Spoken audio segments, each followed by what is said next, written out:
ఒక గ్రామంలో ఒక ముసలి అవ్వ ఉండేది. ఆమెకు ఒక కొడుకు, కోడలు ఉండేవారు. కాని వాళ్ళు అవ్వను గౌరవించేవారు కాదు. కోడలు రోజూ అవ్వను అవమానించేది. కొడుకు కూడా ఆమె మాటే వినేవాడు.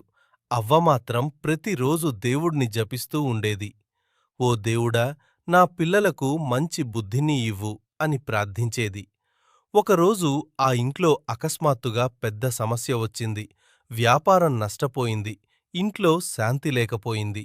అప్పుడు ఒక పండితుడు వాళ్లకు చెప్పాడు, మీ ఇంట్లో ఉన్న మీ తల్లిని మీరు బాగా బాధపెట్టారు. ఆమె ఆశీర్వాదం లేకపోతే మీ ఇల్లు సుఖంగా ఉండదు. అది విన్న కొడుకు, కోడలు చాలా సిగ్గుపడ్డారు. వెంటనే అవ్వ దగ్గరకు వెళ్లి క్షమాపణలడిగారు. అవ్వ నవ్వుతూ వాళ్లను క్షమించింది.